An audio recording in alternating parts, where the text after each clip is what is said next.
What do you want to be when you grow up? We've all been conditioned to believe that everything's about us. So when somebody asks you, starting in first, second, third, fourth grade, what do you want to be? We roll through our mind about things that we want to do. I know you want to be things like a doctor. Some of you want to be a preacher, a teacher, a lawyer. There are tons of different options out there that you would like to be. See, we've been trained that everything's about us. Who watches the Walking Dead series? If you watch The Walking Dead, you know right now in the series, the prison has just been sacked and they're all been separated. Everybody that was living in the prison has been separated. And they're now wandering around trying to find each other. See, sometimes when we think about what we want to do, we're just like the people from the prison. We wander around and we don't have a plan, we don't have an idea, and we just wander around and we look for answers in all the wrong places. We look to our friends, our girlfriends, our boyfriends, our parents, our teachers. We look to all these people to tell us what we should and shouldn't do. See, today I'm going to talk to you about a story in the Bible that people had a certain plan and they wanted this plan to work out, but Jesus kind of had a little different plan. And sometimes I think that's how our life should be, is sometimes we have a plan, but really Jesus might have a different plan. So really we should be following what Jesus wants us to do instead of our own plan.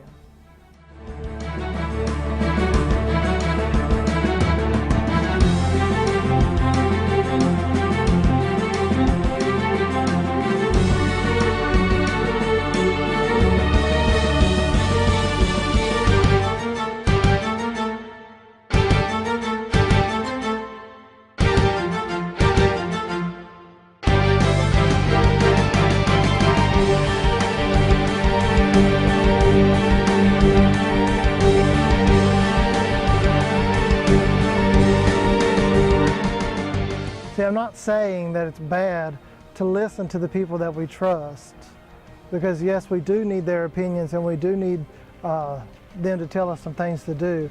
I'm saying it's bad if we only listen to them and ourselves and we don't listen to what Christ wants for us as well. See, in the Bible we're going to meet three different people. We're going to meet Mary, Martha, and Lazarus, and they're siblings, and they're found in John chapter 11. And these three people, Jesus loved them. The Bible tells us that he loved them. They were dear friends of his. And what happens is Lazarus becomes ill. So Mary and Martha send word to Jesus. He's a few miles away from them in another town. So they send word to him that Lazarus is sick and says to Jesus, you need to come heal your friend. He's sick and needs your help. See, that was the plans that they had made. But Jesus had other plans. See, when Jesus heard that he was sick, he stayed where he was at for 2 more days, and then got word that he had died, and then decided to travel to go to him. See, it wasn't wrong for them to want Jesus to heal their brother, because they knew that's what Jesus could do. He had done it multiple times. He had healed lots of people.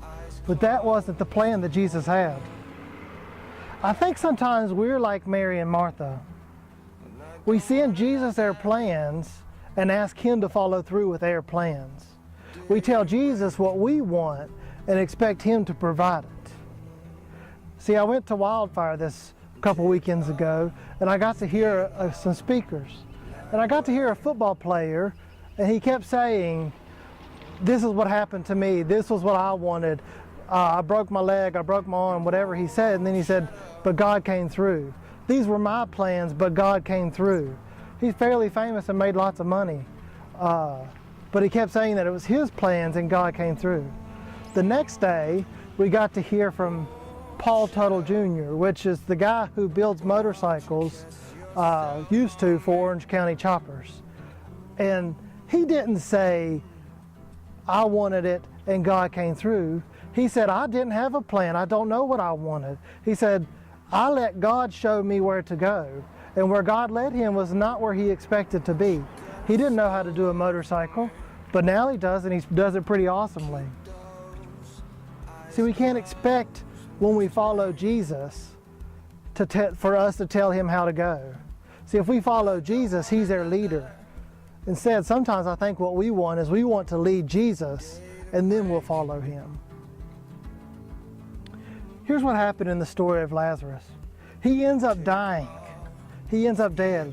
And his sisters have lost all their hope because their brother that they loved is dead, and Jesus wasn't there to help him. See, at this point that Jesus makes it to the city, is Lazarus has been dead for 4 days. And in their cultures, if you were dead for 3 to 4 days in that period, your soul had already left your body. So he was dead. See, they didn't have embalming fluid and everything we have, so we know when somebody gets embalmed, they're dead.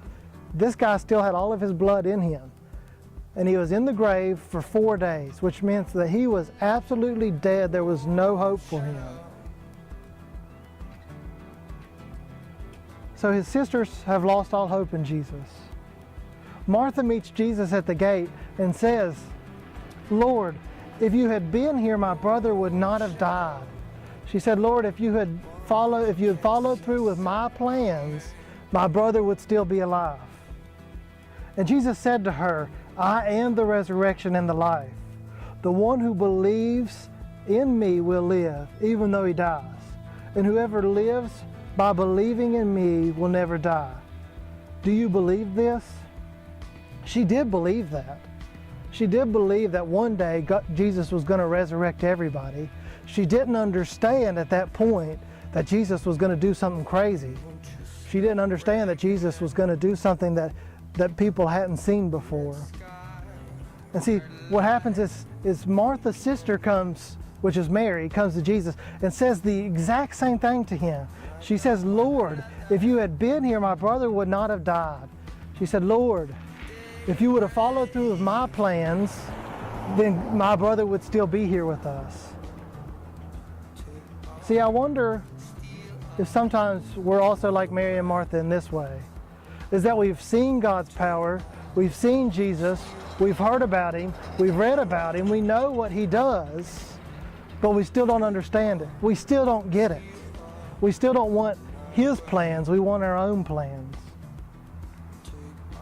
See, earlier in the chapter, I didn't say this, I didn't read it, but I'm going to come back and read it now, because before Lazarus had died, Jesus was talking to His disciples, and He says, "Are there not 12 hours in a day? Anyone who walks by daytime will not stumble, for they see by the world's light. It is when a person walks by night that they stumble, for there is no light." And Jesus wasn't talking about literal daylight and night. He was talking about Himself. He says when people walk in their own ways, which would be in darkness, then they stumble and they fall. There's nothing there to help them. But when people walk in Jesus, which is the light, we can see. We don't have to stumble over things because we can see what's going on. Now, me personally, I've around your house, the dark's not bad because you kind of know where everything is. But at Christian Acres or at camp, I've been in the dark, and I'm telling you, first of all, the dark is scary. It's not fun walking around in the dark, and then you get in those dorms and they're completely dark, and I get turned around sometimes and I forget what bunk I'm in, and I forget how to get to the light switch. Walking in darkness is not fun. And I can tell you, I see in your life sometimes, that's what you do. Is you walk around in the darkness, you stumble and you fall because you decide to follow your own plans. You're not walking in Jesus' plan. You're not following Him in the light.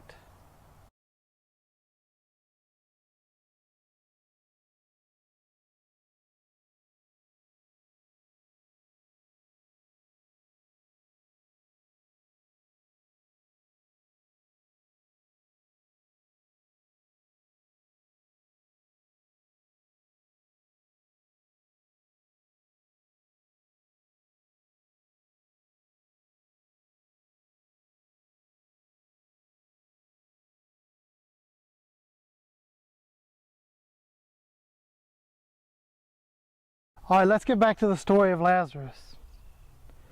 Jesus then asked to go to the burial or go to the tomb. And this isn't out of the ordinary. People go to graveyards to mourn people's deaths.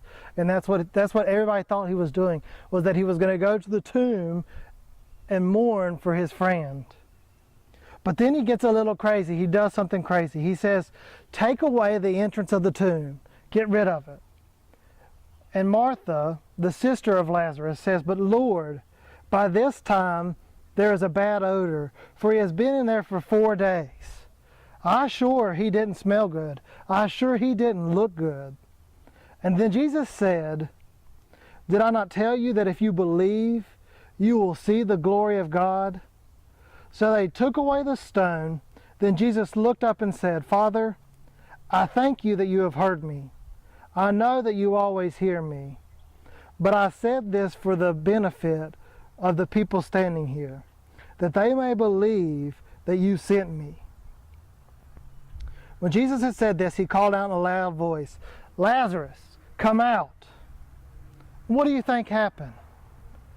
Do you think that Jesus had the power to bring back this man from the grave? The man came out, his hands and feet wrapped with strips of linen and the cloth around his face. Jesus said to them, take off the grave clothes and let him go. You see, Jesus' plan wasn't Mary and Martha's plan. They wanted Jesus just to heal him. And Jesus had a bigger plan, to show everybody the glory of God and to show that he was the life and the resurrection and that he can bring people back from the dead. He had to die. Lazarus had to die. But Jesus proved that he had the power to raise the dead to life. And one day, I pray that he says, Josh, come out. And he says, Rose, come out. He says, Amara, come out. Alex, come out. And if we walk in his light, he will say to us one day, come up from the grave, because death can't stop you. But we have to walk in him. We have to follow him no matter what.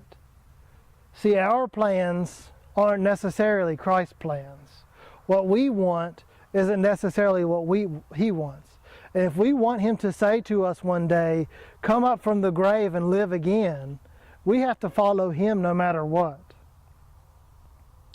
And we do these things by learning about him, by reading in our Bible, by praying for his guidance alone. And through it all, only doing what he tells us to do. We only step where he says step. We go where he says go. See, when someone says to you from now on, what do you want to be? Or what are you going to do when you grow up? Here's what I would suggest you say. I'm going to be a true follower of Christ and allow him to lead me in the direction he wants for me. Because one day I want him to say, rise up from the grave because death can't stop you.